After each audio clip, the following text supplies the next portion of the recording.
नमस्कार बच्चे, online education में फिर से एक बार आपका स्वागत है। हम पढ़ रहे हैं 11 कक्षा का 12वां पाठ, जिसका नाम है दुख। ठीक है, और दुख यशपाल जी ने लिखा है, ये भी हमने पढ़ा अगले वीडियो में। इसका प्रकार कहानी है। क्या है? कहानी है कि कहानी किस तरह से लिखी जाती है, उसका एक प्रेजेंट किया हुआ है इसको यशपाल जी के द्वारा। यशपाल जी कहाँ के थे? कवि परिचय, सॉरी, यहाँ पर हमने लेखक परिचय लिया।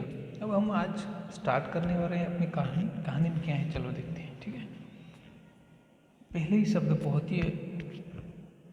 बहुत ही ज़्यादा भावुक कर देने वाले, जिसे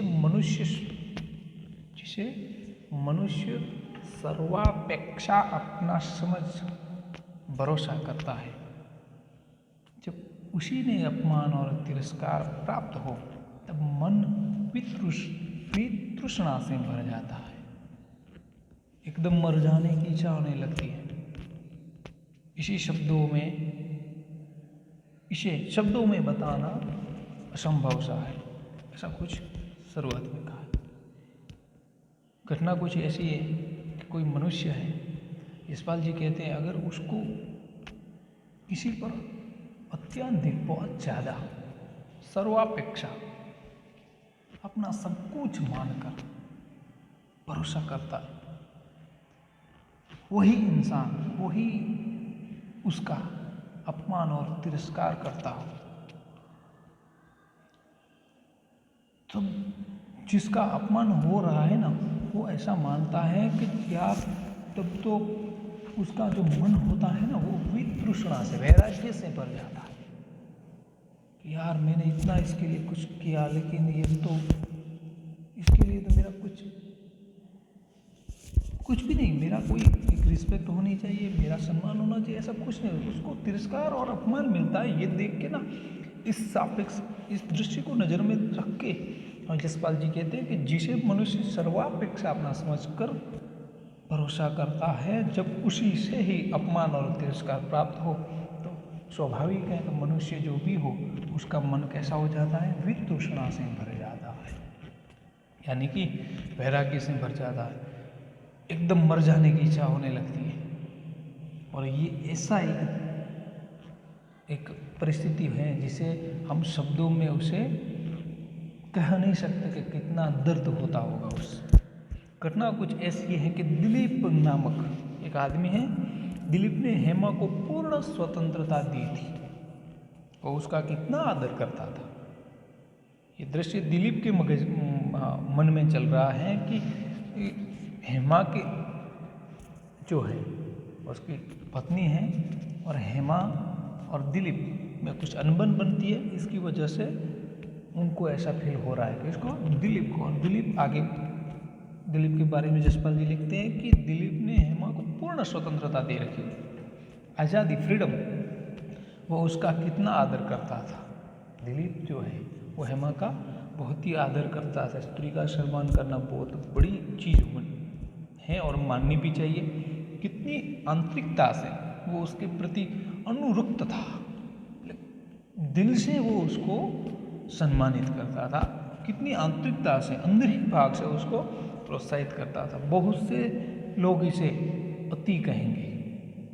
यशपाल जी कहते हैं, कुछ लोग इसको, दिलीप जो हेमा की इतनी केयर करता था, इतनी रिस्पेक्ट करता था, ये देख के लोग कहते कि यार, ये तो बहुत कर रहा है, इतनी तो ज़्यादा हो गई। अति कहते हैं, अति कहेंगे। इस पर भी जब हेमा को संतुष्ट न कर सका, और हेमा केवल दिलीप के उसकी सहेली के साथ सिनेमा देख जाने के कारण दिन भर रूठी रहकर दूसरे ही दिन माँ के घर चली गई, तब दिलीप के मन में क्षोभ का अंत न रहा। घटना कुछ इस तरह हुई कि दिलीप की पत्नी का नाम हेमा है, और पति पत्नी में नोकझोंक चली रहती। अच्छी आदिकाल की बात है, ऐसा नहीं आज की बात है। उसी संदर्भ में कवि कहानी को आगे बढ़ाते हैं, लेखक कहानी को आगे बढ़ाते हैं कि हेमा की इतनी ज़्यादा रिस्पेक्ट करते हुए भी दिलीप एक बार ना अपनी कुछ फ्रेंड सहेली थी, उसके साथ सिनेमा देखने चले गए, और उसी बात पर हेमा और दिलीप के बीच अनबन हो जाती है, थोड़ा सा झगड़ा हो जाता है और हेमा सारा दिन रूठी बैठी रही और अगले दिन वो अपने माँ के घर चली गई। तब दिलीप को बहुत क्षोभ हुआ और दुख भी हुआ। घटना कुछ ऐसी थी कि सितंबर का अंतिम सप्ताह था, जिसे हम अंग्रेजी में सितंबर बोलते हैं, और सितंबर महीना का अंतिम सप्ताह था। वर्षा ऋतु जो थी बीत जाने पर भी दिन भर पानी बरसता रहा है। दिलीप की घटना अब किस तरह का दृश्य है, तो सितंबर का अंतिम सप्ताह था, वर्षा ऋतु बीत जाने के बाद भी दिन भर पानी बरसता रहा। दिलीप बैठक की खिड़की की और दरवाजों पर पर्दे डाले बैठा था। जो उनकी दिलीप की जो बैठक की खिड़की थी, जिस जगह पे वो खिड़की पे बैठा था, खिड़की और दरवाजे के जो पर्दे थे वो गिरा के वो बैठा था। वितृष्णा, वैराग्य और ग्लानि में समय स्वयं यातना बन जाता है। यशपाल जी कहते हैं जब ऐसी परिस्थिति आदमी की आ जाए ना, तो समय मानो कटता ही नहीं, ऐसा उनको लगता है। यातना एक दुख बन जाता है, 1 मिनट गुजरना मुश्किल हो जाता है। समय को बीतता न देख दिलीप खींच कर सो जाने का यत्न यानी कि प्रयत्न करने लगा। बोर हो रहा था, मन में क्षोभ है, ग्लानि है, वैराग्य से भाव चल रहे हैं, तो समय नहीं बीत रहा है। तो दिलीप ने क्या किया, चलो सो जाता हूँ कुछ देर के लिए तो अच्छा होगा, ऐसा मानकर दिलीप सो जाने का प्रयत्न करता है। इसी समय जीने पर से छोटे भाई के दम दम कर उतरते चले आने के शब्द सुनाई दिया। उसी दौरान दिलीप के छोटे भाई के दम दम करके आवाज़ आता है कि वो उतर रहा है। कहाँ से, तो उनका जो छोटे भाई के दम कर उतर जाने के शब्द सुनाई दिए। जीने पर से, जो उनका जीना था उससे नीचे उतर रहा था। अलसाई हुई आंख को आधा खोल उसने दरवाजे की ओर देखा। हम गहरी नींद में हैं, ऐसा दिखावट कभी कभी मम्मी पापा से करते हैं, स्कूल ना जाना पड़े इसलिए ऐसा है तैसा है, उस तरह का कुछ बनावट दिलीप करते हैं। छोटे भाई ने पर्दे को हटाकर पूछा, भाई जी आपको कहीं जाना न हो तो मैं मोटरसाइकिल ले जाऊं? छोटे भाई ने दिलीप से उनकी मोटर बाइसाइकिल, अगर आपको किधर ना जाना हो तो मैं ले जा सकता हूँ, ऐसा पूछता है। अपने छोटा भाई ये पूछता है, ये भी दिलीप को विघ्न लगता है। इस विघ्न से शीघ्र छुटकारा पाने के लिए दिलीप ने हाथ के इशारे से इजाज़त दी कि आंखें बंद कर ली। चलो ठीक है, हाथ से कर दिया, ले जाओ। फिर आंखें बंद कर दी, सोने के यत्न करने लगा। दीवार पर टंगे क्लॉक ने कमरे में जो गुंजाती हुई 6 बज जाने को सूचना दी। 6 बज गए, लेकिन अभी तक दिलीप को नींद नहीं आई। दिलीप को अनुभव हुआ क्या देह यूं ही कैद में पड़ा रहेगा। दिलीप को ऐसा लगा कि सारा दिन क्या मैं कमरे में यूं ही पड़ा रहूँगा।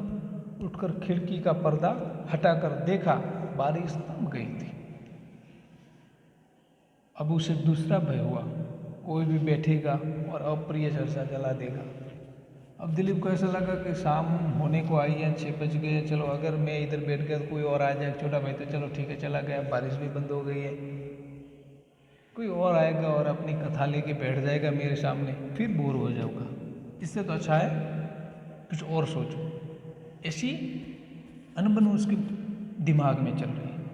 वो क्या करता है, वो उठ जाता है। उठ के अपने भाई की जो साइकिल थी वो ली, गली के कीचड़ में बचता हुआ और उससे अधिक लोगों की निगाहों से चिपता हुआ वो मोरी दरवाजे से बाहर निकल शहर की पुरानी फसील के बाग से होता हुआ मिंटो पार्क जा पहुंचा। दिलीप अपने घर से निकल के कहाँ जाता है, मिंटो पार्क। लेकिन रास्ता कौन सा है, अपने भाई की साइकिल लेता है।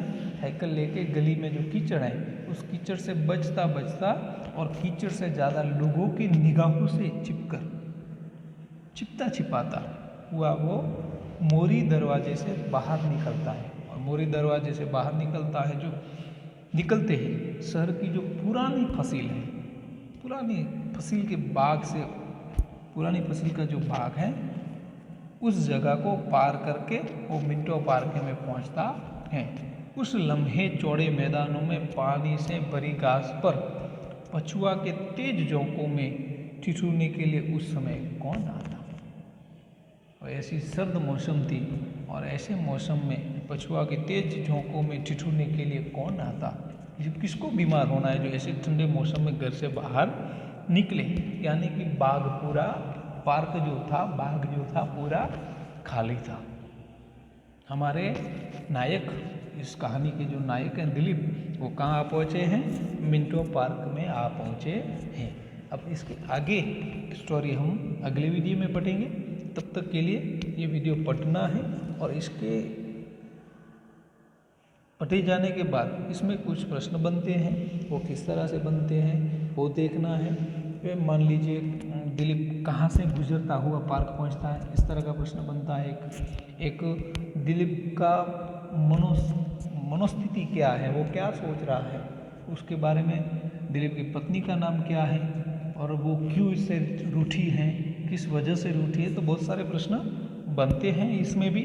और आगे चलकर कहानी हमको कहाँ ले जाती है, मुझे बहुत ही सुनाने में भी दिलचस्पी हो रही है कि कुछ बड़ी कहानी है, रोचक कहानी है। चलो, तो हमें अच्छा लगेगा, आपको भी अच्छा लगेगा और हम साथ मिलकर पढ़ते रहेंगे। तब नेक्स्ट वीडियो तक, ठीक है। तो नेक्स्ट वीडियो में फिर से इस कहानी को आगे दोहराएंगे। तब तक मुझे दीजिए इजाज़त, ठीक है। जय हिंद, जय भारत।